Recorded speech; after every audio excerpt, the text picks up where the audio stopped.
ਜੈ ਭੀਮ ਜੈ ਭਾਰਤ। ਭਾਰਤ ਰਤਨ ਨਿਊਜ਼ ਦੇਖ ਰਹੇ ਸਾਰੇ ਦਰਸ਼ਕਾਂ ਦਾ ਅਸੀਂ ਬਹੁਤ-ਬਹੁਤ ਸਵਾਗਤ ਕਰਦੇ ਹਾਂ ਪ੍ਰੋਗਰਾਮ ਸੰਵਿਧਾਨ ਕੀ ਬਾਤ ਦੇ ਵਿੱਚ। ਤੇ ਅੱਜ ਸਾਡੇ ਨਾਲ ਜੋ ਸ਼ਖਸੀਅਤ ਮੌਜੂਦ ਹੈ ਉਹ ਜਾਣ ਤੇ ਪਹਿਚਾਣ ਦੇ ਮੁਹਤਾਜ ਨਹੀਂ ਗੇ। ਤੁਸੀਂ ਸਾਰੇ ਹੀ ਸਾਥੀ ਉਹਨਾਂ ਨੂੰ ਭਲੀ ਭਾਂਤੀ ਜਾਣਦੇ ਆ। ਅੱਜ ਸਾਡੇ ਨਾਲ ਬਹੁਤ ਹੀ ਸੀਨੀਅਰ ਐਡਵੋਕੇਟ ਬਲਦੇਵ ਪ੍ਰਕਾਸ਼ ਰਾਜ ਜੀ ਮੌਜੂਦ ਨੇ, ਜੋ ਕਿ ਬਹੁਜਨ ਸਮਾਜ ਦੇ ਲਈ, ਦਲਿਤ ਸਮਾਜ ਦੇ ਲਈ ਕਾफ़ी लंबे समय तो संघर्ष करते आ रहे हैं और एक एडवोकेट वजों भी उन्होंने काफ़ी जिहड़ियां प्राप्तियां कीतियां आ। ते अज उन्हां दे नाल आपां संविधान के आर्टिकल 19 के बारे में चर्चा करांगे। सब तो पहला राल साहब बहुत बहुत स्वागत है जी। जय भीम जी। तो राल साहब असी एक शॉर्ट नोट के पहला तुहाडे बारे जानना चाहांगे, तुसीं हल्की जी अपनी एक इंट्रोडक्शन दर्शकों नाल साझी करो जी। मैं एडवोकेट बलदेव प्रकाश राल 1992 में मैं लॉ कंप्लीट किया। 93 ਦੇ ਵਿੱਚ ਮੈਂ ਐਜ਼ ਅ ਲਾਇਰ ਪ੍ਰੈਕਟਿਸ ਸ਼ੁਰੂ ਕੀਤੀ ਜਲੰਧਰ ਦੇ ਵਿੱਚ। ਤੇ ਮੈਨੂੰ ਸ਼ੌਕ ਸੀ ਲੋਕਾਂ ਦੇ ਕੰਮ ਕਰਨ ਦਾ ਤੇ ਵਕਾਲਤ ਵਿੱਚ ਅੱਗੇ ਹੋ ਕੇ ਕੰਮ ਕਰਕੇ ਅੱਗੇ ਹੋ ਕੇ ਨਿਕਲਣ ਦਾ। ਤੇ ਮੈਨੂੰ ਸ਼ੌਕ ਸੀਗਾ ਕਿ ਮੈਂ ਚਾਹੁੰਦਾ ਸੀ ਕਿ ਉੱਥੇ ਵੀ ਕਈ ਗਤੀਵਿਧੀਆਂ ਸਮਾਜੀ ਤੌਰ 'ਤੇ ਉਹਨਾਂ ਵਿੱਚ ਹਿੱਸਾ ਲਵਾਂ ਤੇ ਮੈਂ ਉਹ ਕੰਮ ਸਾਰਾ ਕੀਤਾ ਉੱਥੇ। ਠੀਕ। ਮੈਂ ਐਗਜ਼ੈਕਟਿਵ ਮੈਂਬਰ ਤੋਂ ਲੈ ਕੇ ਜਿਹੜੀ ਹਾਈਐਸਟ ਪੋਸਟ ਜਿਹੜੀ ਸਾਡੇ ਉੱਥੇ ਬਾਹਰ ਦੀ ਹੁੰਦੀ ਆ ਪ੍ਰਧਾਨ ਦੀ, ਉਹ मैं लड़ी तो जिती। तो वो अपना पूरा मतलब जिदा भी हो सके अपने समाजी तौर पर भी काम किए और बाहर के लिए भी काम किए, क्योंकि बाहर सारा सांझी होंगी है। इस करके पिंड पद्धर पर भी असी सारे काम किए, समाजी तौर पर, धार्मिक तौर पर, आर्थिक तौर पर, हर हीले असी अपने समाज लिए खड़े हाँ तो अपने देश की उन्नति तरक्की लिए खड़े हाँ। तो राल साहब एक गल देखने में आती है कि साडा देश संविधान के नाल चलता है, कॉन्स्टिट्यूशन सर्वोच्च आ। बिल्कुल। तो अज मैं तुहाडे तो एक हालातों की थोड़ी जी चर्चा करनी चाहुंदा भी कि अज दे हालातों के अनुसार संविधान की इंप्लीमेंटेशन किते ना किते प्रॉपरली हो पा रही है या फिर सिर्फ खोखले एक दाव्यां दे विच ही गल रह गई है? ये बहुत वधिया सवाल तुहाडा जी, क्योंकि जो संविधान है ये देश की आत्मा है। जे संविधान नूं असीं सही तरह नहीं मनांगे ਜਾਂ नहीं लागू करांगे तो साडे देश के विच बहुत वड्डा फेरबदल हो सकता है, क्योंकि संविधान सारा लिए कोई है। जिहड़ा भारत का संविधान है वो पूरे वर्ल्ड के विच सब तो वड्डा संविधान है तो डेमोक्रेसी के विच सब तो सर्वोत्तम संविधान है। इतों देख के बहुत सारे लोगों ने, बहुत सारे देशों ने अगे बढ़ने की कोशिश की है। साडे देश विच सब तो वड्डी गल यह है कि इत्थे जाति प्रथा जिहड़ी है, जाति प्रथा दे करके साडे देश का बहुत बड़ा नुकसान हो रहा। जे तो जमाती हुंदी फिर गल होर तरह होनी सी, जिस तरह अजकल अमेरिका इंग्लैंड में हो रहा है, क्योंकि क्लास की गल हो रहा, कास्ट की गल हो रहा। सो साडा इत्थे दा जो संविधान है इन्हां चीज़ां नूं रद्द करदा, पर जिहड़ी साडी इत्थे मनुवादी सिस्टम है वो इस संविधान नूं मजबूरी वस मन रहा है। अदरवाइज वो अपनी हुकूमत विच अपने ढंग नाल काम करना चाहुंदा ते संविधान नूं सही तरह लागू नहीं कर रहा। इट मीनस के संविधान हले पूरी तरह लागू नहीं है। बिल्कुल सही गल जी।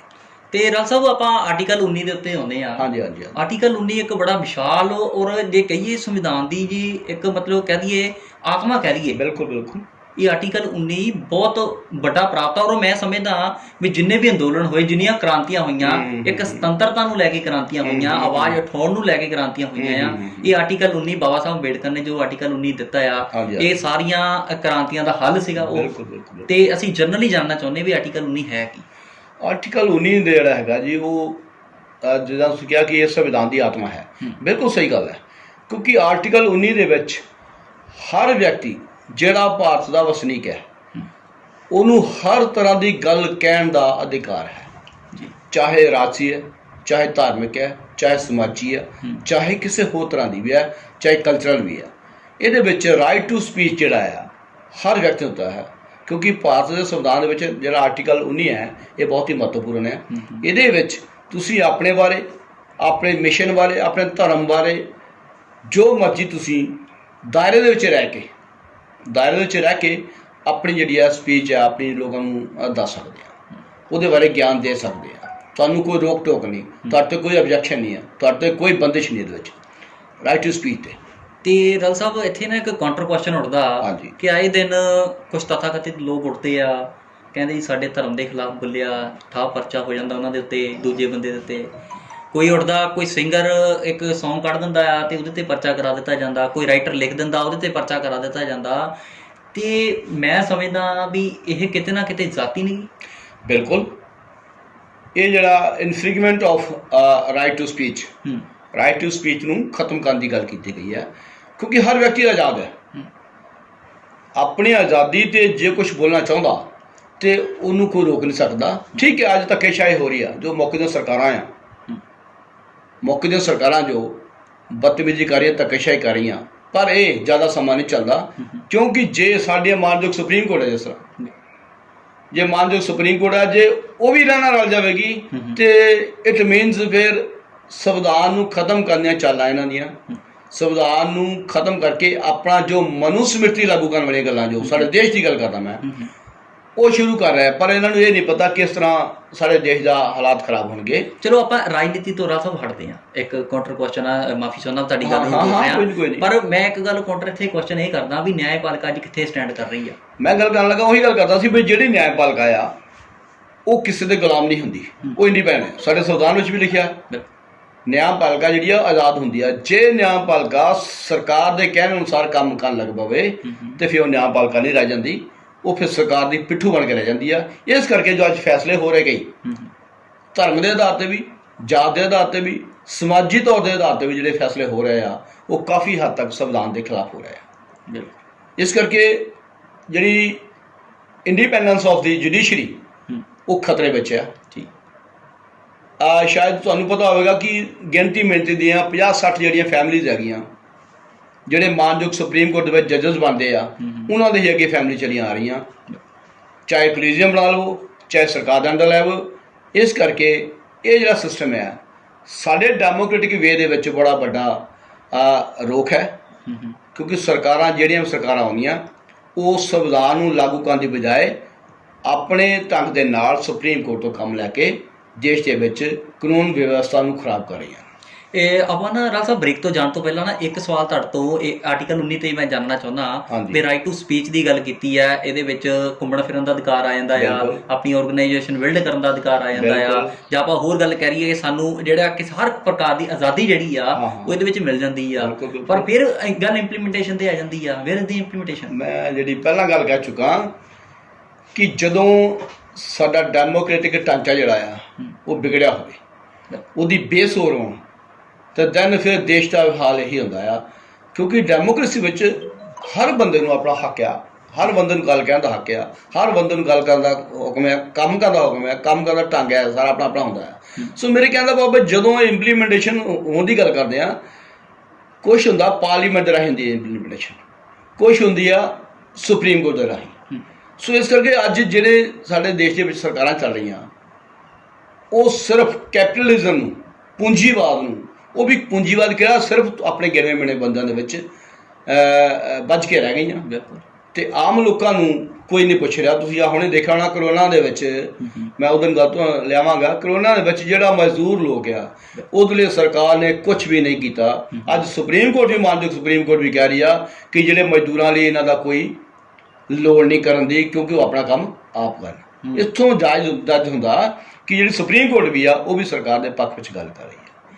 ਕਿਉਂਕਿ ਸਰਕਾਰ ਵੈਸੇ ਰਾਲ ਸਾਹਿਬ ਕੋਰਟ ਦੀਆਂ ਕੁਝ ਜੱਜਮੈਂਟ ਐਸੀਆਂ ਆਈਆਂ, ਜਿੱਦਾਂ ਫੀਸਾਂ ਨੂੰ ਲੈ ਕੇ ਗੱਲ ਕਰ ਲਈਏ, ਹੱਲੇ ਤੱਕ ਜੋ ਇੰਟਰਮ ਜੱਜਮੈਂਟ ਆਈ ਆ ਉਹ ਵੀ ਕਿਤੇ ਨਾ ਕਿਤੇ ਪੂੰਜੀਵਾਦੀ ਲੋਕ, ਕੈਪੀਟਲਿਸਟ ਲੋਕ ਆ, ਉਹਨਾਂ ਦੇ ਹੱਕ ਵਿੱਚ ਆਈ ਆ। ਮਜ਼ਦੂਰਾਂ ਦੀ ਗੱਲ ਕਰ ਲਈਏ ਤਾਂ ਉਹਨਾਂ ਨੇ ਕਹਿ ਦਿੱਤਾ ਵੀ ਜਿਹੜੇ ਫੈਕਟਰੀ ਮਾਲਕ ਆ ਉਹਨਾਂ ਦੀ ਤਨਖਾਹ ਕੱਟ ਸਕਦੇ ਆ। ਇਹ ਇੱਕ ਬਹੁਤ ਵੱਡੀ ਗੱਲ ਆ। ਔਰ ਇੱਕ ਨਾ ਸ਼ੁਰੂ ਤੋਂ ਰਿਹਾ ਵੀ ਸਰਕਾਰ ਔਰ ਨਿਆਂਪਾਲਿਕਾ ਇਹਦੇ ਵਿੱਚ ਕੰਫਲਿਕਟ ਰਹੀ ਆ, ਔਰ ਆਹ ਇੱਕ ਕੰਫਲਿਕਟ ਜਿਹੜੀ ਆ ਇਹ ਲੋਕਾਂ ਦੇ ਵਿਰੋਧ 'ਚ ਜਾ ਰਹੀ ਆ। ਸਰਕਾਰ ਇੱਕ ਨਿਆਂ ਲਾਗੂ ਕਰ ਰਹੀ ਹੈ ਵੀ ਕੋਈ ਤਨਖਾਹ ਨਹੀਂ ਕੱਟੇਗਾ, ਕੋਰਟ ਕਹਿ ਰਹੀ ਆ ਕਿ ਕੱਟ ਸਕਦੇ ਆ। ਸਰਕਾਰ ਕਹਿ ਰਹੀ ਹੈ ਕਿ ਫੀਸਾਂ ਨਹੀਂ ਲੈਣੀਆਂ, ਪਰ ਕੋਰਟ ਕਹਿ ਰਹੀ ਆ ਕਿ ਫੀਸਾਂ ਲੈ ਸਕਦੇ ਆ। ਕਿਤੇ ਨਾ ਕਿਤੇ ਇਹ ਜਿਹੜਾ ਆ ਇਹ ਕਨਫਲਿਕਟ ਆ, ਇਹ ਸਰਕਾਰ ਦਾ ਤੇ ਕੋਰਟ ਦਾ ਲੋਕਾਂ ਦੇ ਵਿਰੋਧ 'ਚ ਜਾ ਰਿਹਾ। ਇਹਦੇ ਤੇ ਮੈਂ ਦੱਸਦਾ ਜੀ, ਸਰਕਾਰ ਡਰਾਮੇਬਾਜ਼ੀ ਕਰ ਰਹੀ ਹੈ। ਜੇ ਸਰਕਾਰ ਨੇ ਲਾਗੂ ਕਰਨਾ ਹੋਵੇ ਤੇ ਕੋਰਟਾਂ ਨੂੰ ਪੁੱਛਣ ਦੀ ਲੋੜ ਨਹੀਂ, ਇਹਨਾਂ ਕੋਲ ਬਕਾਇਦਾ ਅਧਿਕਾਰ ਹੁੰਦਾ ਆ ਕਿ ਆਪਣਾ ਜਿਹੜਾ ਆ ਆਰਡੀਨੈਂਸ ਲੈ ਕੇ ਲਾਗੂ ਕਰ ਸਕਦੇ। ਕਿਉਂਕਿ ਉਧਰ ਵੀ ਜੋ ਬੈਠੇ ਲੋਕ, ਮਾਨਯੋਗ ਹਾਈ ਕੋਰਟ ਜਾਂ ਸੁਪਰੀਮ ਕੋਰਟ ਵਿੱਚ ਜਿਹੜੇ ਬੈਠੇ ਲੋਕ ਉਹ ਕੈਪੀਟਲਿਜ਼ਮ ਨਾਲ ਸਾਰੇ ਬੈਠੇ ਆ, ਪੂੰਜੀਵਾਦੀ ਲੋਕ ਬੈਠੇ ਆ, ਉਹਨਾਂ ਦੇ ਆਪਣੇ ਸਕੂਲ ਕਾਲਜ ਆ। ਉਹ ਕਿੱਦਾਂ ਕਹਿਣਗੇ ਵੀ ਸਾਡੇ ਨਾਲ ਫੀਸਾਂ ਮਾਫ ਕਰ ਦਿਓ, ਹੁੰਦੀ ਫੀਸਾਂ ਨਾ ਲਓ ਇਹਨਾਂ ਕੋਲੋਂ। ਕਿਉਂਕਿ ਸਾਡੀ ਮਾਨਯੋਗ ਸੁਪਰੀਮ ਕੋਰਟ ਅੱਜ ਤੋਂ ਮੇਰਾ ਖਿਆਲ ਹੈ, ਮੈਨੂੰ ਹੁਣ ਯਾਦ ਨਹੀਂ ਹੈ, ਸ਼ਾਇਦ 2012 ਦੀ ਗੱਲ ਹੈ, ਉਦੋਂ ਸੁਪਰੀਮ ਕੋਰਟ ਨੇ ਕਿਹਾ ਸੀ ਕਿ ਜਿਹੜੇ ਵੀ ਪ੍ਰਾਈਵੇਟ ਸਕੂਲ ਕਾਲਜ ਆ ਆਪਣੀ ਮਰਜ਼ੀ ਨਾਲ ਜਿੰਨੀ ਮਰਜ਼ੀ ਫੀਸ ਲੈ ਸਕਦੇ ਆ, ਉਹਨਾਂ ਨੂੰ ਕੋਈ ਰੋਕ ਨਹੀਂ, ਕਿਉਂਕਿ ਉਹ ਐਜੂਕੇਸ਼ਨ ਦੇ ਰਹੇ ਆ। ਇਹਦੇ ਉੱਤੇ ਹੀ ਜਿਹੜਾ 1991 ਦੇ ਵਿੱਚ ਪੀਵੀ ਨਰਸਿਮਹਾ ਰਾਓ ਦੀ ਸਰਕਾਰ ਦਾ ਲਾਅ ਸੀਗਾ ਵੀ 400% ਤੱਕ ਫੀਸ ਵਧਾ ਸਕਦੇ ਆ। ਉਦੋਂ ਬਾਅਦ ਚ ਕੋਰਟ ਉਹਨਾਂ ਨੂੰ ਸਿੱਧਾ ਨਿਰਦੇਸ਼ ਦੇ ਰਹੀ ਆ ਵੀ ਤੁਸੀਂ ਜਿੰਨੀ ਮਰਜ਼ੀ ਵਧਾ ਸਕਦੇ ਆ, ਤਾਂ ਫਿਰ ਰੋਕ ਕਿੱਥੇ ਲੱਗੂਗੀ? ਮੈਂ ਉਹੀ ਤਾਂ ਗੱਲ ਕਰਦਾ ਵੀ ਜੇ ਸੰਵਿਧਾਨ ਨੂੰ ਮੰਨਣ ਵਾਲੀ ਗੱਲ ਤਾਂ ਕਿਤੇ ਵੀ ਨਹੀਂ ਰਹਿ ਗਈ, ਸੰਵਿਧਾਨ ਨੂੰ ਮੰਨਣ ਵਾਲੀ ਗੱਲ ਤਾਂ ਕਿਤੇ ਵੀ ਰਹਿ ਗਈ। ਕਿਉਂਕਿ ਜੇ ਸਰਕਾਰਾਂ ਚਾਹਣ, ਜਿੱਦਾਂ ਅੱਜ ਤੁਸੀਂ ਗੱਲ ਕੀਤੀ ਵੀ ਤੇ ਕਹਿੰਦੇ ਫੀਸ ਅਸੀਂ ਨਹੀਂ ਲੈਣੀ, ਉਹ ਕਹਿੰਦੇ ਲੈਣੀ ਆ, ਜੇ ਸਰਕਾਰਾਂ ਚਾਹਣ ਤਾਂ ਸਾਰੇ ਕੰਮ ਹੋ ਸਕਦੇ ਆ। ਸਰਕਾਰਾਂ ਦੇ ਦਿਲ ਵਿੱਚ ਖੋਟ ਆ, ਮਨ ਵਿੱਚ ਖੋਟ ਆ, ਉਹ ਨਹੀਂ ਚਾਹੁੰਦੇ ਕਿ ਇੱਕ ਮੱਧਮ ਵਰਗ ਚੋਂ ਜਾਂ ਇੱਕ ਗਰੀਬ ਵਰਗ ਚੋਂ ਉੱਠ ਕੇ ਬੱਚਾ ਐਜੂਕੇਸ਼ਨ ਲੈ ਕੇ ਕਿਸੇ ਵਧੀਆ ਅਹੁਦੇ ਤੇ ਪਹੁੰਚ ਜਾਵੇ, ਕਿਉਂਕਿ ਉਹ ਇਸ ਨੂੰ ਰੋਕਣ ਲਈ ਐਜੂਕੇਸ਼ਨ ਜਿਹੜੀ ਆ ਉਹਨੂੰ ਲਗਜ਼ਰੀ ਕਰਦਾ, ਜਿਹੜੀ ਨੈਸੈਸਿਟੀ ਸੀ ਉਹਨੂੰ ਲਗਜ਼ਰੀ ਕਰਤਾ। ਇਸ ਕਰਕੇ ਸਾਡੇ ਦੇਸ਼ ਦਾ ਨੁਕਸਾਨ ਹੋ ਰਿਹਾ। ਆਉਣ ਵਾਲੇ ਸਮੇਂ ਵਿੱਚ ਦੇਖਿਓ ਜੇ ਇਸੇ ਤਰ੍ਹਾਂ ਰਹੀ ਕੋਈ ਬੱਚਾ ਡਾਕਟਰ ਜਿਹੜਾ ਨਹੀਂ ਬਣ ਸਕੇਗਾ, ਕਿਉਂਕਿ ਜਿਹਦੇ ਕੋਲ ਪੈਸੇ ਹੋਣਗੇ, ਜਿਹਦੇ ਕੋਲ 50 ਲੱਖ ਰੁਪਈਆ ਹੋਊਗਾ ਉਹ ਹੀ MBBS ਕਰੇਗਾ, ਅਦਰਵਾਈਜ਼ ਨਹੀਂ ਕਰੇਗਾ। ਤੇ ਰਾਜ ਸਾਹਿਬ ਨਾਲ ਗੱਲਬਾਤ ਜਿਹੜੀ ਆ ਇਸੇ ਤਰ੍ਹਾਂ ਜਾਰੀ ਰਹੂਗੀ। ਜਿਸ ਤਰ੍ਹਾਂ ਉਹ ਕਹਿ ਰਹੇ ਕਿ ਮਨੂਵਾਦੀ ਮਾਨਸਿਕਤਾ ਵਾਲੀਆਂ ਜਿਹੜੀਆਂ ਸਰਕਾਰਾਂ ਆ ਉਹ ਜਿਸ ਤਰ੍ਹਾਂ ਕਿ ਸੱਤਾ ਦੇ ਵਿੱਚ ਅੱਜ ਬੈਠੀਆਂ ਹੋਈਆਂ ਆ, ਔਰ ਕੋਰਟ ਜਦੋਂ ਤੱਕ ਸਰਕਾਰਾਂ ਦਾ ਜਿਹੜਾ ਮਤਲਬ ਕਿ ਸੰਵਿਧਾਨ ਨੂੰ ਸਹੀ ਤਰ੍ਹਾਂ ਇੰਪਲੀਮੈਂਟੇਸ਼ਨ ਨਹੀਂ ਕਰਦੀ, ਸਰਕਾਰਾਂ ਦਾ ਜਿਹੜਾ ਵਿਰੋਧ ਨਹੀਂ ਕਰਦੀ ਜਾਂ ਸਰਕਾਰ ਦੀਆਂ ਗਲਤ ਨੀਤੀਆਂ ਨੂੰ ਅਪੋਜ਼ ਨਹੀਂ ਕਰਦੀ, ਤਦ ਤੱਕ ਇਹੀ ਚੀਜ਼ਾਂ ਹੁੰਦੀਆਂ ਰਹਿਣਗੀਆਂ। ਇਸੇ ਤਰ੍ਹਾਂ ਚਰਚਾ ਦਰਸ਼ਕੋ ਜਾਰੀ ਰਹੇਗੀ। ਮਿਲਦੇ ਹਾਂ ਇੱਕ ਛੋਟੇ ਜਿਹੇ ਬ੍ਰੇਕ ਤੋਂ ਬਾਅਦ। ਜੈ ਗੁਰਦੇਵ, ਧੰਨ ਗੁਰਦੇਵ, ਤੁਹਾਡੇ ਕੌਮ ਦੀ, ਤੁਹਾਡੇ ਹੱਕ ਦੀ ਆਵਾਜ਼ MS ਰਿਕਾਰਡਸ ਮਿਊਜ਼ਿਕ। ਆਪਣੇ ਧਾਰਮਿਕ ਗੀਤ MS ਰਿਕਾਰਡਸ ਵਿੱਚ ਰਿਕਾਰਡ ਕਰਾਉਣ ਵਾਸਤੇ ਸੰਪਰਕ ਕਰੋ 98555 43856। ਇੱਕ ਵਾਰ ਫਿਰ ਤੋਂ ਸਵਾਗਤ ਹੈ ਤੁਹਾਡਾ ਬ੍ਰੇਕ ਤੋਂ ਬਾਅਦ ਸਾਥੀਓ। ਤੇ ਜਿਸ ਤਰ੍ਹਾਂ ਕਿ ਰਾਲ ਸਾਹਿਬ ਦੇ ਨਾਲ ਚਰਚਾ ਚੱਲ ਰਹੀ ਸੀਗੀ ਆਰਟੀਕਲ 19 ਦੇ ਉੱਤੇ, ਤੇ ਹੋਰ ਵੀ ਬਹੁਤ ਸਾਰੇ ਕਨਸੈਪਟ ਵਿੱਚ ਆ ਗਏ। ਤੇ ਰਾਲ ਸਾਹਿਬ ਆਪਾਂ ਜਿੱਦਾਂ ਬ੍ਰੇਕ ਤੋਂ ਪਹਿਲਾਂ ਵੀ ਗੱਲ ਕਰ ਰਹੇ ਸੀਗੇ ਵੀ ਕਿਤੇ ਨਾ ਕਿਤੇ ਇੰਪਲੀਮੈਂਟੇਸ਼ਨ ਦੀ ਕਮੀ ਹੈਗੀ ਆ। ਆਪਾਂ ਸੰਵਿਧਾਨ ਦੀ ਇਹ ਗੱਲ ਕਰਦੇ ਆ, ਇਹ ਆਰਗੇਨਾਈਜੇਸ਼ਨ ਬਿਲਡ ਕਰਨ ਦੀ ਗੱਲ ਕਰਦੇ ਆ, ਅਧਿਕਾਰ ਆ, ਠੀਕ ਹੈ। ਤਾਂ ਇਹਦੇ ਵਿੱਚ ਜੇ ਆਪਾਂ ਬਹੁਜਨ ਸਮਾਜ ਨੂੰ ਦੇਖੀਏ ਕਿ ਹੱਲੇ ਤੱਕ ਆਰਗੇਨਾਈਜੇਸ਼ਨ ਬਿਲਡ ਕਰਨ ਦਾ ਕੋਈ ਬਹੁਜਨ ਸਮਾਜ ਨੂੰ ਫਾਇਦਾ ਮਿਲਿਆ? ਹਾਂ, ਇਹ ਗੱਲ ਬਿਲਕੁਲ ਸਹੀ ਹੈ ਤੁਹਾਡੀ, ਕਿਉਂਕਿ ਜਿਹੜੀ ਆਰਗੇਨਾਈਜੇਸ਼ਨ ਬਿਲਡ ਕਰਨ ਦੀ ਗੱਲ ਹੈਗੀ ਆ, ਇਹ ਡਿਪੈਂਡ ਕਰਦਾ ਆ what is your rules, what is your AIIMS, ਤੁਹਾਡੇ ਕੀ ਹੈਗੇ ਆ, ਕੀ ਤੁਸੀਂ ਉਹਨੂੰ ਅੱਗੇ ਚੱਲ ਕੇ ਲਾਗੂ ਕਰ ਸਕਦੇ ਆ ਅਜਿਹੇ ਹਾਲਾਤਾਂ ਵਿੱਚ ਜਿਹੜੇ ਹਾਲਾਤ ਇਸ ਟਾਈਮ ਭਾਰਤ ਵਿੱਚ ਚੱਲ ਰਹੇ ਆ। ਕਿਉਂਕਿ ਕੋਈ ਵੀ ਚੀਜ਼ ਜਦੋਂ ਬਣਾਉਂਦੇ ਅਸੀਂ ਉਹਦੇ ਲਈ ਆਪਾਂ ਏਮ ਆਬਜੈਕਟ ਸਾਰਾ ਬਣਾ ਕੇ ਚੱਲਦੇ ਆਪਾਂ। ਜੇ ਉਸੇ ਤਰ੍ਹਾਂ ਮੇਨ ਸਟ੍ਰੀਮ ਵਿੱਚ ਚੱਲਦਾ ਰਹੂਗਾ ਤਾਂ ਮੇਰਾ ਖਿਆਲ ਹੈ ਕਿ ਉਹਦਾ ਫਾਇਦਾ ਹੋਏਗਾ। ਅਦਰਵਾਈਜ਼ ਜੇ ਸਰਕਾਰ ਦੀਆਂ ਪਾਲਿਸੀਆਂ ਇੱਦਾਂ ਦੀਆਂ ਆ ਜਾਂਦੀਆਂ ਜਿਹਦੇ ਨਾਲ ਸਾਡੇ ਜਿਹੜੀ ਹੈ ਬਣਾਈ ਜਾਂਦੀ ਜਿਹੜੀ ਸੰਸਥਾ ਆ ਉਹਨੂੰ ਬਿਲਡ ਅਪ ਕਰਨ ਲਈ ਤੁਸੀਂ ਅੱਗੇ ਵਧਣ ਦੀ ਕੋਸ਼ਿਸ਼ ਕਰਦੇ, ਸਰਕਾਰ ਦੀ ਪਾਲਿਸੀਆਂ ਆ ਜਾਈਆਂ, ਤੁਹਾਡੇ ਇੰਨੀਆਂ ਬੰਦਸ਼ਾਂ ਲੱਗ ਜਾਂਦੀਆਂ ਤੇ ਤੁਹਾਡਾ ਕੰਮ ਉਹ ਨਹੀਂ ਚੱਲ ਸਕਦਾ। ਬੇਸ਼ੱਕ ਸੰਵਿਧਾਨ ਦੇ ਵਿੱਚ ਲਿਖਿਆ ਵੀ ਹੈ। ਠੀਕ। ਤੇ ਰਾਜ ਸਾਹਿਬ ਆਪਾਂ ਗੱਲ ਕਰਦੇ ਘੁੰਮਣ ਫਿਰਨ ਦਾ ਅਧਿਕਾਰ ਮਿਲਿਆ, ਬਿਲਕੁਲ। ਤੇ ਕਈ ਵਾਰੀ ਕਿ ਐਸਾ ਹੁੰਦਾ ਵੀ ਤੁਸੀਂ ਕਸ਼ਮੀਰ ਨਹੀਂ ਜਾ ਸਕਦੇ, ਐਸਾ ਹੁੰਦਾ ਵੀ ਤੁਸੀਂ ਛੱਤੀਸਗੜ੍ਹ ਦੇ ਕੁਛ ਏਰੀਆਸ ਹੈਗੇ ਉੱਥੇ ਨਹੀਂ ਜਾ ਸਕਦੇ। ਬਹੁਤ ਸਾਰੇ ਲੋਕਾਂ ਦਾ ਸਾਨੂੰ ਨਾ ਮੈਸੇਜਸ ਦੁਆਰਾ ਵੀ ਸਵਾਲ ਆਉਂਦੇ ਆ ਵੀ ਅਸੀਂ ਇਹੋ ਜਿਹੀਆਂ ਜਗ੍ਹਾਵਾਂ 'ਤੇ ਕਿਉਂ ਨਹੀਂ ਜਾ ਸਕਦੇ, ਵਾਈ? ਦੇਖੋ, ਇਹਦੇ ਵਿੱਚ ਬਕਾਇਦਾ ਸੰਵਿਧਾਨ 'ਚ ਲਿਖਿਆ ਵੀ ਤੁਹਾਨੂੰ ਕੋਈ ਰੋਕ ਟੋਕ ਨਹੀਂ ਹੈ। ਹਰ ਭਾਰਤੀ ਭਾਰਤ ਦੇ ਪੂਰੇ ਹਿੱਸੇ ਵਿੱਚ ਜਿੱਥੇ ਮਰਜ਼ੀ ਜਾ ਸਕਦਾ, ਉਹਨੂੰ ਕੋਈ ਰੋਕ ਟੋਕ ਨਹੀਂ ਹੈ। ਜੇ ਸੰਵਿਧਾਨ ਦੀ ਗੱਲ ਕਰੀਏ, ਜਿਹੜੀ ਗੱਲ ਸਿਸਟਮ ਦੀ ਗੱਲ ਕਰਦੇ ਆਪਾਂ, ਜਿਹੜਾ ਤੁਸੀਂ ਜੰਮੂ ਕਸ਼ਮੀਰ ਦੀ ਗੱਲ ਕੀਤੀ ਹੈ, ਉਹ ਅੱਜ ਦੇ ਜਿਹੜੀ ਗੱਲ ਹੈ ਕਿ 370 ਧਾਰਾ ਜਿਹੜੀ ਖਤਮ ਕਰਨ ਦੇ ਬਾਵਜੂਦ ਵੀ, ਕਿਉਂਕਿ ਸਰਕਾਰਾਂ ਆਪਣੇ ਆਪ ਨਹੀਂ ਚਾਹੁੰਦੀਆਂ ਕਿ ਪੂਰਨ ਆਜ਼ਾਦੀ ਹਰ ਵਿਅਕਤੀ ਨੂੰ ਮਿਲੇ। ਪੂਰਨ ਆਜ਼ਾਦੀ ਮਿਲੇਗੀ ਤਾਂ ਬੰਦਾ ਜਿੱਥੇ ਮਰਜ਼ੀ ਜਾ ਸਕਦਾ ਹੈ। ਉਹਨਾਂ ਨੇ ਕੁਛ ਆਪਣੀਆਂ ਬੰਦਸ਼ਾਂ ਲਾਈਆਂ ਵੀ ਇੱਥੇ ਇਹ ਬੰਦਾ ਜਾ ਸਕਦਾ, ਇੱਥੇ ਇਹ ਬੰਦਾ ਨਹੀਂ ਜਾ ਸਕਦਾ, ਕਿਉਂਕਿ ਉੱਥੇ ਕਈ ਚੀਜ਼ਾਂ ਇਹੋ ਜਿਹੀਆਂ ਹੋ ਰਹੀਆਂ ਜਿਹੜੀਆਂ ਲੋਕਾਂ ਨੂੰ ਦਿਖਾਉਣੀਆਂ ਨਹੀਂ ਚਾਹੁੰਦੇ ਉਹ। ਕਿਉਂਕਿ ਆਮ ਬੰਦਾ ਜਾ ਕੇ ਦੇਖੇਗਾ ਵੀ ਆਹ ਕੁਛ ਹੋ ਰਿਹਾ ਇੱਥੇ, ਉਹਦੇ ਨਾਲ ਕੀ ਹੋਏਗਾ ਕਿ ਉਹ ਲੋਕਾਂ ਵਿੱਚ ਗੱਲ ਹੋ ਜਾਵੇਗੀ ਵੀ ਇੱਥੇ ਇੰਨਾ ਨੁਕਸਾਨ ਹੋ ਰਿਹਾ ਸਾਡੇ ਦੇਸ਼ 'ਚ, ਆਹ ਕੁਛ ਹੋ ਰਿਹਾ ਇੱਥੇ ਜਿਹੜਾ ਨਹੀਂ ਹੋਣਾ ਚਾਹੁੰਦਾ। ਇਸ ਕਰਕੇ ਜਿਹੜੀ ਬੰਦਸ਼ਾਂ ਲਾਈਆਂ ਸਰਕਾਰਾਂ ਜਦੋਂ ਇਹ ਸੰਵਿਧਾਨ ਦੇ ਮੌਲਿਕ ਅਧਿਕਾਰਾਂ ਦੀ ਵਾਇਲੇਸ਼ਨ ਕਰਦੀਆਂ ਆ ਤੇ ਕੋਰਟ ਇੰਟਰਵੀਨ ਕਿਉਂ ਨਹੀਂ ਕਰ ਰਹੀ ਇਸ ਸਮੇਂ? ਮੈਂ ਤਾਂ ਕਹਿੰਦਾ ਵੀ ਕੋਰਟ ਜਿਹੜੀ ਹੈ ਜੇ ਇੰਡੀਪੈਂਡੈਂਟ ਹੋਊਗੀ ਤਾਂ ਮੇਰਾ ਖਿਆਲ ਹੈ ਕਿ ਉਦੋਂ ਅੱਗੇ ਸਰਕਾਰਾਂ ਨਹੀਂ ਚੱਲ ਸਕਦੀਆਂ। ਅੱਜ ਜਿਹਦੀ ਸਰਕਾਰ ਹੈ ਉਹਦੇ ਕੰਮ ਹੁੰਦੇ ਆ, ਜਿਹਦੀ ਸਰਕਾਰ ਉਹਦੀ ਜੁਡੀਸ਼ਰੀ ਹੁੰਦੀ। ਤੇ ਰਾਜ ਸਾਹਿਬ ਇਹ ਬੜਾ ਵੱਡਾ ਇੱਕ ਕੁਐਸਚਨਿੰਗ ਹੋ ਗਈ ਹੈ ਬਿਲਕੁਲ, ਕਿਉਂਕਿ ਕੋਰਟ ਜਿਹੜੀ ਇਸ ਸਮੇਂ ਇੰਡੀਪੈਂਡੈਂਟ ਨਹੀਂ ਆ, ਤੁਸੀਂ ਕਹਿ ਰਹੇ ਹੋ, ਇਹ ਗੱਲ ਆਪਾਂ ਮੰਨਣਯੋਗ ਹੈ? ਬਿਲਕੁਲ ਸੱਚ ਹੈ। ਤੁਸੀਂ ਪਿਛਲੇ ਆ ਥੋੜਾ ਸਮੇਂ ਦੇਖ ਲਓ, ਜਿੰਨੇ ਵੀ ਆਪਣੇ ਇਹਨਾਂ ਦੇ ਜਜਮੈਂਟਸ ਆਈਆਂ, ਚਾਹੇ ਰਾਮ ਮੰਦਿਰ ਬਾਰੇ ਮੰਨ ਲਓ, ਚਾਹੇ ਐਜੂਕੇਸ਼ਨ ਬਾਰੇ ਕਰ ਲਓ, ਚਾਹੇ ਪ੍ਰਮੋਸ਼ਨ ਵਿੱਚ ਕਰ ਲਓ, ਚਾਹੇ ਰੈਜ਼ਰਵੇਸ਼ਨ ਵਿੱਚ ਕਰ ਲਓ, ਚਾਹੇ ਛੱਤੀਸਗੜ੍ਹ ਵਗੈਰਾ ਦੇ ਕੁਛ ਏਰੀਆ ਦੇ ਵਿੱਚ ਗੱਲਾਂ ਕਰ ਲਓ, ਜਿੱਥੇ ਲੋਕਾਂ ਨੂੰ ਚਾਹੀਦਾ ਅਧਿਕਾਰ ਮਿਲਣੇ ਚਾਹੀਦੇ ਆ, ਉੱਥੇ ਉਹਨਾਂ ਨੇ ਉਲਟਾ ਜਜਮੈਂਟ ਦਿੱਤੀਆਂ। ਕਿਉਂ ਦਿੱਤੀਆਂ? ਕਿਉਂਕਿ ਸਰਕਾਰ ਚਾਹੁੰਦੀ ਹੈ ਕਿ ਇਸੇ ਤਰ੍ਹਾਂ ਹੀ ਜਜਮੈਂਟ ਆਉਣ। ਤੇ ਰਾਓ ਸਾਹਿਬ, ਆਪਾਂ ਸੰਵਿਧਾਨ ਦੇ ਆਰਟੀਕਲ 19 ਦੀ ਗੱਲ ਕਰਦੇ, ਇੱਥੇ ਮੈਨੂੰ ਯਾਦ ਆਉਂਦੇ ਆ ਕੁਝ ਨਾਮ। ਗੌਰੀ ਲੰਕੇਸ਼, ਯੈਸ, ਜਦੋਂ ਸਰਕਾਰ ਦੇ ਵਿਰੁੱਧ ਚਰਚਾ ਛਿੜੀ ਤਾਂ ਉਸ ਨੂੰ ਮਾਰ ਦਿੱਤਾ ਗਿਆ। ਬਿਲਕੁਲ, ਆਵਾਜ਼ ਬੁਲੰਦ ਕੀਤੀ, ਉਹਨਾਂ ਨੂੰ ਮਾਰ ਦਿੱਤਾ ਗਿਆ। ਗੌਤਮ ਨਵਲਖਾ ਆਵਾਜ਼ ਬੁਲੰਦ ਕਰਦੇ ਨੇ ਤੇ ਉਹਨਾਂ ਨੂੰ ਜੇਲ੍ਹ 'ਚ ਧੱਕ ਦਿੱਤਾ ਜਾਂਦਾ ਆ। ਬਾਬਰ ਕਾਦਰੀ ਕਸ਼ਮੀਰ ਦੀ ਆਵਾਜ਼ ਬੁਲੰਦ ਕਰਦਾ ਤੇ ਉਹਨੂੰ ਜੇਲ੍ਹਾਂ 'ਚ ਧੱਕ ਦਿੱਤਾ ਜਾਂਦਾ ਆ। ਉਮਰ ਅਬਦੁੱਲਾ ਤੇ ਆਪਣੇ ਜਿਹੜੀ ਮਹਿਬੂਬਾ ਮੁਫਤੀ ਆ, ਜੋ ਕਿ ਅਹੁਦਿਆਂ ਤੇ ਰਹਿ ਚੁੱਕੇ ਇੱਕ ਸੀਐਮ, ਜਿਹੜੇ 2-3 ਵਾਰ ਦੇ ਸੀਐਮ, ਮੈਂਬਰ ਆਫ ਪਾਰਲੀਮੈਂਟ, ਉਹਨਾਂ ਨੂੰ ਜੇਲ੍ਹਾਂ ਵਿੱਚ ਧੱਕ ਦਿੱਤਾ ਜਾਂਦਾ ਆ। ਇਹ it is not the violation of the yes, ਇਹ ਨਾਦਰਸ਼ਾਹੀ ਫਰਮਾਨ ਆ, ਇਹ ਡਿਕਟੇਟਰਸ਼ਿਪ ਆ। ਬਿਲਕੁਲ, ਇਹ ਡਿਕਟੇਟਰਸ਼ਿਪ ਆ, ਕਿਉਂਕਿ ਡੈਮੋਕ੍ਰੇਸੀ ਦੇ ਵਿੱਚ ਡਿਕਟੇਟਰਸ਼ਿਪ ਨਹੀਂ ਚੱਲਦੀ। ਪਰ ਅੱਜ ਦੇ ਹਾਲਾਤ, ਮੈਂ ਇਸ ਚੀਜ਼ ਤੋਂ ਥੋੜ੍ਹਾ ਹਟ ਕੇ ਗੱਲ ਕਰਾਂਗਾ ਵੀ ਜਿਹੜੇ ਦੇਸ਼ ਦੇ ਵਿੱਚ, ਸਾਡੇ ਦੇਸ਼ ਦੇ ਵਿੱਚ, ਜਿਹਦੇ ਕੋਲ ਮਨੀ, ਮਾਫੀਆ ਤੇ ਮੀਡੀਆ, ਮਨੀ, ਮਾਫੀਆ ਤੇ ਮੀਡੀਆ, 3 ਚੀਜ਼ਾਂ ਜਿਹਦੇ ਕੋਲ ਹੈ, ਉਹ ਜੋ ਮਰਜ਼ੀ ਧੱਕਾ ਕਰ ਸਕਦਾ। ਇੱਥੇ ਉਹਦੇ ਲਈ ਕੋਈ ਸੰਵਿਧਾਨ ਨਹੀਂ, ਕੋਈ ਕਾਨੂੰਨ ਨਹੀਂ, ਕੋਈ ਕੁਛ ਨਹੀਂ। ਉਹ ਅੱਜ ਹੋ ਰਿਹਾ ਇਸ ਟਾਈਮ।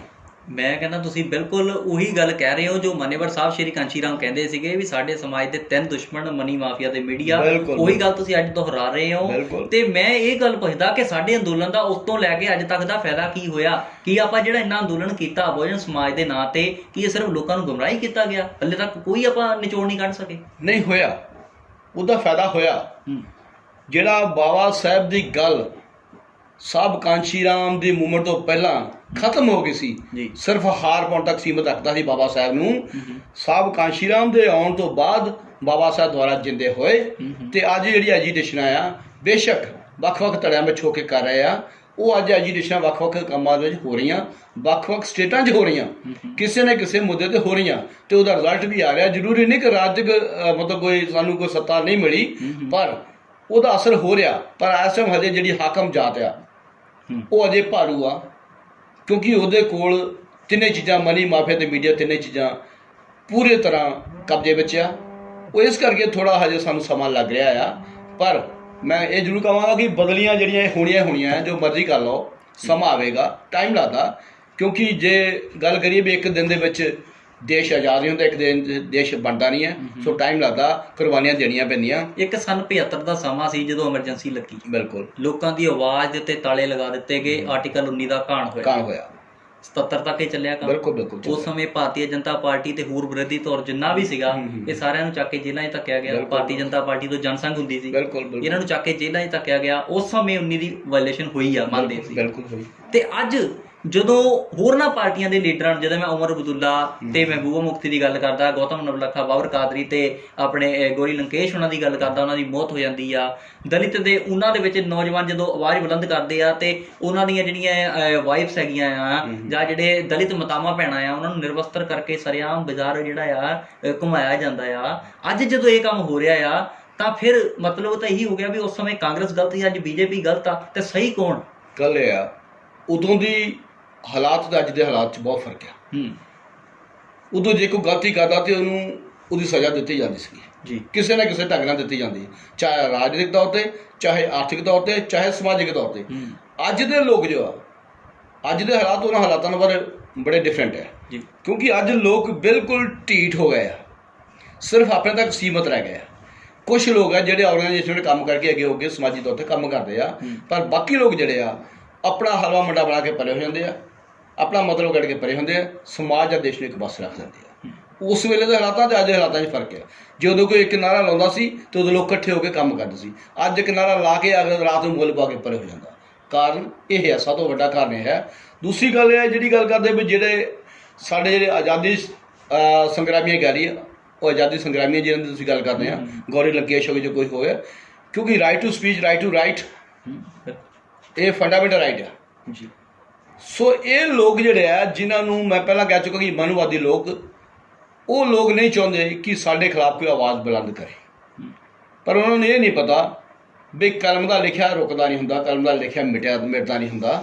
ਇਸ ਕਰਕੇ ਅੱਜ ਜੇ ਉਹਦੀਆਂ ਲਿਖਤਾਂ ਪਈਆਂ ਤਾਂ ਅੱਜ ਲੋਕ ਪੜ੍ਹ ਕੇ ਅੱਗੇ ਨਿਕਲ ਰਹੇ। ਕੋਈ ਗੱਲ ਨਹੀਂ, ਇੱਕ ਸ਼ੇਰ ਆਉਂਦਾ ਹੁੰਦਾ ਬਈ ਕੀ ਹੋਇਆ ਜੇ ਸ਼ਾਂਤੀ ਦੇ ਅਸੀਂ ਹਮੀ, ਲੋੜ ਪਈ ਤਾਂ ਲੜਨਾ ਵੀ ਜਾਣਦੇ ਹਾਂ, ਬਿਲਕੁਲ ਨਹੀਂ ਨਿਰਾ ਭਰੋਸਾ ਤਕਦੀਰਾਂ ਉੱਤੇ, ਹੱਥੀਂ ਕਿਸਮਤਾਂ ਕਹਾਣੀਆਂ ਵੀ ਜਾਣਦੇ ਹਾਂ। ਇਹ ਤਾਂ ਹੀ ਹੋਵੇਗਾ ਜੇ ਅਸੀਂ ਇਕੱਠੇ ਹੋ ਕੇ ਉਹਨਾਂ ਲਿਖਤਾਂ ਨੂੰ ਅੱਗੇ ਲਿਆਵਾਂਗੇ ਤੇ ਸੰਘਰਸ਼ ਕਰਾਂਗੇ। ਸੰਘਰਸ਼ ਇੱਦਾਂ ਹੁੰਦਾ ਜੀ, ਸੰਘਰਸ਼ ਦੋ ਤਰ੍ਹਾਂ ਦਾ, ਇੱਕ ਸਮਾਜੀ, ਇੱਕ ਕਿਤਾਬੀ। ਕਈ ਲੋਕ ਕਿਤਾਬੀ ਸੰਘਰਸ਼ ਕਰਦੇ ਆ ਜੀ, ਜਿੱਥੇ ਲੋੜ ਪੈਂਦੀ ਆ। ਇੱਕ ਤਾਂ ਸਮਾਜੀ ਜਿਹੜਾ ਅੱਗੇ ਨੰਗੇ ਹੋ ਕੇ ਤੁਰ ਪੈਣਾ, ਆ ਜਾਓ ਜੋ ਉਹ ਦੇਖੀ ਜਾਊਗਾ। ਇਹ ਆਉਣ ਵਾਲਾ ਸਮਾਂ ਆ ਰਿਹਾ ਜੀ ਇਹ, ਕਿਉਂਕਿ ਮੈਂ ਜਿਹੜੀ ਪਹਿਲਾਂ ਗੱਲ ਕਰ ਚੁੱਕਾ ਕਿ ਜਿਹੜੀ ਸਾਡੇ ਭਾਰਤ ਵਿੱਚ ਅਜਿਹੇ ਹਾਲਾਤ ਰਹੇ ਤੇ ਸਿਵਲ ਵਾਰ ਲੱਗਣ ਦੀ ਦੇਰੀ ਨਹੀਂ ਹੋਵੇਗੀ, ਬਹੁਤ ਜਲਦੀ ਹੋਵੇਗਾ। ਖਿਆਲ ਸਾਹਿਬ ਸਰਕਾਰਾਂ ਆਰਟੀਕਲ 19 ਨੂੰ ਰੋਕਣ ਦੀ ਵਾਇਲੇਟ ਕਰ ਰਹੀਆਂ ਆ, ਆਵਾਜ਼ ਜਿਹੜੀ ਬੁਲੰਦ ਹੋ ਰਹੀ ਆ ਉਹਨੂੰ ਦਬਾਉਣ ਦੀ ਕੋਸ਼ਿਸ਼ ਕਰ ਰਹੀਆਂ। ਕੋਰਟ ਸਰਕਾਰ ਦਾ ਸਾਥ ਦੇ ਰਹੀ ਆ, ਤਾਂ ਸਾਡਾ ਜੇ ਕਹਿ ਦਈਏ ਆਮ ਲੋਕਾਂ ਦੀ ਆਵਾਜ਼ ਬੁਲੰਦ ਕਰਨ ਦੇ ਵਿੱਚ ਜਿਹੜਾ ਇੱਕ ਪੱਖ ਦੇ ਹੀ ਲੋਕ ਕੌਣ ਆ, ਜਾਂ ਕਹਿ ਲਈਏ ਵੀ ਜਿਹੜੇ ਲੋਕਾਂ ਦੀ ਆਵਾਜ਼ ਬੁਲੰਦ ਕਰਨ ਦੇ ਹਾਮੀ ਪੱਖੀ ਲੋਕ ਆ ਉਹ ਕੌਣ ਆ? ਹਾਂ ਪੱਖੀ ਲੋਕ ਕਿਹੜੇ ਆ? ਹਾਂ ਪੱਖੀ ਲੋਕ ਜਿਹੜੇ ਉਹੀ ਆ ਜਿਹੜੇ ਇਹਨਾਂ ਚੀਜ਼ਾਂ ਨੂੰ ਜਾਣਦੇ ਸਮਝਦੇ ਆ ਤੇ ਜਿਹੜੇ ਚਾਹੁੰਦੇ ਕਿ ਇਹਨਾਂ ਨੂੰ ਅੱਗੇ ਆਉਣਾ ਚਾਹੀਦਾ, ਉਹ ਹਾਂ ਪੱਖੀ ਲੋਕ ਆ। ਜਿਹੜੇ ਲੋਕ ਇਹ ਸਮਝਦੇ ਹੋਏ ਵੀ ਇਹ ਲੋਕਾਂ ਨੂੰ ਅੱਗੇ ਆਉਣਾ ਚਾਹੀਦਾ, ਉਹਨਾਂ ਨੂੰ ਰੋਕਣ ਦਾ ਜਿਹੜਾ ਕੰਮ ਕਰਦੇ ਉਹ ਨਾ ਪੱਖੀ ਲੋਕ ਜਿਹੜੇ ਸਾਡੀਆਂ ਸਰਕਾਰਾਂ ਮੌਕੇ ਦੀਆਂ। ਤੇ ਜਿਹੜੇ ਸਾਡੇ ਪਿਛਲੇ ਜਿੱਦਾਂ ਸਾਡੇ ਬਜ਼ੁਰਗ ਕਹਿ ਲਈਏ ਜਿਨ੍ਹਾਂ ਸੰਘਰਸ਼ ਕੀਤਾ, ਉਹ ਹਾਂ ਪੱਖੀ ਲੋਕਾਂ ਦੇ ਜਿਹੜਾ ਮਿਸ਼ਨ ਹੈ ਉਹਨੂੰ ਲੈ ਕੇ ਅੱਗੇ ਤੁਰੇ ਜਿਹੜੇ ਲੋਕ ਆ ਉਹ ਕਾਫੀ ਅੱਗੇ ਵੱਧ ਰਹੇ ਆ। ਐਡੀ ਕੋਈ ਗੱਲ ਨਹੀਂ ਹੈ, ਕਿਉਂਕਿ ਜ਼ੁਲਮ ਕਿੰਨਾ ਕੁ ਕਰ ਲੈਣਗੇ। ਤੁਸੀਂ ਦੇਖੋ 10 20 50 100 200 ਲੱਖ ਬੰਦਾ ਮਾਰ ਦੇਣਗੇ ਮੰਨ ਲਓ, ਮੈਂ ਕਹਿੰਦਾ ਕਿ ਇੱਦਾਂ ਮੂਵਮੈਂਟ ਨਹੀਂ ਖਤਮ ਹੋਣੀ। ਕੋਈ ਗੱਲ ਨਹੀਂ, ਚੰਗਿਆੜੀ ਬਲ ਚੁੱਕੀ ਅੱਗੇ ਨਿਕਲ ਗਈ ਤੇ ਇਹਦਾ ਪੰਬੜ ਵਲੇਗਾ ਤੇ ਫਿਰ ਦੇਸ਼ ਨੂੰ ਵੀ ਪਤਾ ਲੱਗ ਜਾਏਗਾ। ਫਿਲਹਾਲ ਸਾਹਿਬ ਤੁਹਾਡੀ ਗੱਲ ਤੋਂ ਮੈਨੂੰ ਇੱਕ ਗੱਲ ਯਾਦ ਆਉਂਦੀ ਹੈ, ਡਾਕਟਰ ਅੰਬੇਡਕਰ ਸਾਹਿਬ ਕਹਿੰਦੇ ਆ ਵੀ 100 ਦਿਨ ਗੁਲਾਮੀ ਦੇ ਜੀਣ ਨਾਲੋਂ ਚੰਗਾ ਆ ਵੀ ਆਪਾਂ ਇੱਕ ਦਿਨ ਜਿਹੜਾ ਆ ਅਣਖ ਦਾ ਜੀ ਲਈਏ। ਬਿਲਕੁਲ। ਔਰ ਕਿਉਂਕਿ ਮੈਂ ਇੱਕ ਗੱਲ ਦਰਸ਼ਕਾਂ ਨੂੰ ਸਾਂਝੀ ਕਰਨਾ ਚਾਹੁੰਦਾ ਕਿ ਸਾਡੇ ਸਮਾਜ ਨੂੰ ਰੋਟੀ ਕੱਪੜਾ ਤੇ ਮਕਾਨ ਦੀ ਸਮੱਸਿਆ ਸ਼ੁਰੂ ਤੋਂ ਨਹੀਂ ਰਹੀ। ਸਾਡੇ ਕੋਲ ਮਕਾਨ ਵੀ ਸੀਗੇ, ਪਾਉਣ ਨੂੰ ਕੱਪੜਾ ਵੀ ਸੀਗਾ, ਖਾਣ ਨੂੰ ਰੋਟੀ ਵੀ ਸੀ, ਪਰ ਇੱਕੋ ਹੀ ਨਹੀਂ ਸੀਗਾ ਮਾਣ ਤੇ ਸਨਮਾਨ। ਸਾਡੇ ਰਹਿਬਰ ਚਾਹੇ ਸਤਿਗੁਰੂ ਵਾਲਮੀਕ ਜੀ ਹੋਣ, ਤਥਾਗਤ ਗੌਤਮ ਬੁੱਧ ਹੋਣ, ਚਾਹੇ ਗੁਰੂ ਰਵਿਦਾਸ ਮਹਾਰਾਜ ਜੀ ਹੋਣ, ਸਤਿਗੁਰੂ ਕਬੀਰ ਜੀ, ਨਾਮਦੇਵ, ਸਤਨਾ ਸੈਨ ਜੀ ਜਾਂ ਦਸੇ ਪਾਤਸ਼ਾਹ ਸਾਹਿਬਾਨ ਹੋਣ, ਬਾਬਾ ਸਾਹਿਬ ਅੰਬੇਡਕਰ ਤੋਂ ਲੈ ਕੇ ਮਾਨੇਵਰ ਸਾਹਿਬ ਕਾਂਸ਼ੀ ਰਾਮ ਜੀ ਤੱਕ, ਇਹਨਾਂ ਨੇ ਇੱਕੋ ਹੀ ਅੰਦੋਲਨ ਕੀਤਾ ਆ, ਆਤਮ ਸਨਮਾਨ ਦਾ, ਸਮਾਜਿਕ ਸਮਾਨਤਾ ਤੇ ਆਰਥਿਕ ਮੁਕਤੀ ਦਾ ਅੰਦੋਲਨ ਇਹੀ ਰਿਹਾ। ਬਿਲਕੁਲ। ਪਰੰਤੂ ਅੱਜ ਮੈਂ ਫਿਰ ਇਹੀ ਗੱਲ ਕਰ ਰਿਹਾ ਬਈ ਜਿਹੜਾ ਅੰਦੋਲਨ ਆ, ਜੇ ਆਪਾਂ ਗੱਲ ਕਰੀ ਆਵਾਜ਼ ਬੁਲੰਦ, ਮੈਂ ਦੁਬਾਰਾ ਆਵਾਜ਼ ਬੁਲੰਦ ਤੇ ਆ ਰਿਹਾ ਰਾਈਟ ਟੂ ਸਪੀਚ ਦੇ ਉੱਤੇ, ਇਹਨਾਂ ਨੂੰ ਖਾਤਮਾ ਕਰਨ ਦੀ ਕੋਸ਼ਿਸ਼ ਕੀਤੀ ਜਾ ਰਹੀ ਹੈ। ਇਹਦਾ ਹੱਲ ਕੀ ਆ? ਮੈਂ ਤੁਹਾਨੂੰ ਹਰ ਗੱਲ ਜਵਾਬ ਦਿੰਦਾ ਰਿਹਾ ਪਹਿਲਾਂ ਕਿ ਹੱਲ ਇਹ ਆ, ਇਕੱਠੇ ਯੂਨਾਈਟ ਹੋ ਕੇ ਜਿਹੜਾ ਭਾਰਤ ਦਾ ਸੰਵਿਧਾਨ ਲਾਗੂ ਕਰਾਈਏ। ਉਹ ਤਾਂ ਹੀ ਹੋਵੇਗਾ ਜਦੋਂ ਯੂਨਿਟੀ ਹੋਵੇਗੀ, ਤਾਂ ਸਮਾਜੀ ਤੌਰ 'ਤੇ ਤਿਆਰ ਹੋਣਗੇ ਲੋਕ, ਤਾਂ ਸਮਾਜ ਦੇ ਵਿੱਚ ਸੋਚ ਵਧੀਆ ਬਣੇਗੀ, ਤਾਂ ਕਿਉਂਕਿ ਸਮਾਜਿਕ ਤੌਰ 'ਤੇ ਤਿਆਰ ਹੋ ਕੇ ਫਿਰ ਹੀ ਬੰਦਾ ਸਮਾਜੀ ਸੋਚ ਕਰ ਸਕਦਾ। ਨਹੀਂ ਠਾਲ ਸਾਹਿਬ, ਇੱਥੇ ਮੈਂ ਤੁਹਾਡੀ ਗੱਲ ਨੂੰ ਰੋਕਣਾ ਚਾਹੁੰਦਾ, ਮਾਫੀ ਚਾਹੁੰਦਾ, ਬਟ ਦੇਖੋ ਸਮਾਜਿਕ ਤੌਰ 'ਤੇ ਇੱਕ ਹੋ ਵੀ ਸਕਦੀ ਹੈ, ਪਰ ਸਰਕਾਰਾਂ ਦੀ ਜੋ ਪਾਵਰ ਆ ਉਹਨਾਂ ਨੂੰ ਦਬਾ ਸਕਦੀਆਂ, ਪਰੰਤੂ ਅਸਲ ਹੱਲ ਕੀ ਜੇ? ਉਹੀ ਦੱਸਣ ਲੱਗਾ, ਜਦੋਂ ਸਮਾਜੀ ਤੌਰ 'ਤੇ ਤਿਆਰ ਹੋਵਾਂਗੇ, ਸੋਚ ਇੱਕ ਬਣ ਜਾਵੇਗੀ ਤੇ ਮੌਕੇ ਦੇ ਹਾਲਾਤਾਂ ਨੂੰ ਸਮਝੇ ਜਦੋਂ ਆਪਾਂ ਸਰਕਾਰਾਂ ਬਣਾਵਾਂਗੇ, ਆਪਣੇ ਜਿਹੇ ਲੋਕ ਅੱਗੇ ਲਿਆਵਾਂਗੇ ਤੇ ਫਿਰ ਅਸੀਂ ਜੋ ਮਰਜ਼ੀ ਕਰ ਸਕਦੇ ਹਾਂ, ਫਿਰ ਸੰਵਿਧਾਨ ਨੂੰ ਪੂਰੀ ਤਰ੍ਹਾਂ ਲਾਗੂ ਕਰਾ ਸਕਦੇ ਹਾਂ। ਹਰ ਇੱਕ ਬੰਦੇ ਦੀ ਆਜ਼ਾਦੀ ਨੂੰ ਪੂਰਨ ਤੌਰ 'ਤੇ ਮਾਣਨ ਦਾ ਹੱਕ ਹੋਵੇਗਾ। ਤਾਂ ਹੀ ਹੋਵੇਗਾ ਜੇ ਪੋਲੀਟੀਕਲ ਪਾਵਰ ਸਾਡੇ ਹੱਥ ਵਿੱਚ ਹੋਵੇਗੀ, ਤਾਂ ਸਮਾਜੀ ਤੌਰ 'ਤੇ ਤਿਆਰ ਹੋ ਕੇ ਪੋਲੀਟੀਕਲ ਪਾਵਰ ਆਪਣੇ ਹੱਥ ਵਿੱਚ ਲੈ ਕੇ ਤੇ ਫਿਰ ਇਹ ਕੰਮ ਹੋ ਸਕਦੇ ਆ। ਉਹਦਾ ਕੰਮ ਨਹੀਂ ਹੋ ਸਕਦਾ। ਰਾਜ ਸੱਤਾ ਬਹੁਤ ਜ਼ਰੂਰੀ ਹੈ। ਜਿੱਦਾਂ ਕਿ ਡਾਕਟਰ ਅੰਬੇਡਕਰ ਸਾਹਿਬ ਕਹਿੰਦੇ ਆ ਕਿ ਜਾਓ ਆਪਣੇ ਘਰਾਂ ਦੀਆਂ ਦੀਵਾਰਾਂ 'ਤੇ ਲਿਖ ਦਿਓ ਕਿ ਤੁਸੀਂ ਦੇਸ਼ ਦੇ ਹੁਕਮਰਾਨ ਬਣਨਾ। ਉਹੀ ਗੱਲ ਤੁਸੀਂ ਅੱਜ ਦੁਹਰਾ ਰਹੇ ਆ। ਤੇ ਰਾਜ ਸਾਹਿਬ, ਅੰਤ ਵਿੱਚ ਮੈਂ ਇਹੀ ਜਾਣਨਾ ਚਾਹੁੰਦਾ ਵੀ ਸਾਡੇ ਅੱਜ ਦੇ ਦਰਸ਼ਕ ਜੋ ਤੁਹਾਨੂੰ ਸੁਣ ਰਹੇ ਆ, ਉਹਨਾਂ ਨੂੰ ਤੁਹਾਡਾ ਕੀ ਸੰਦੇਸ਼ ਕੀ ਆ?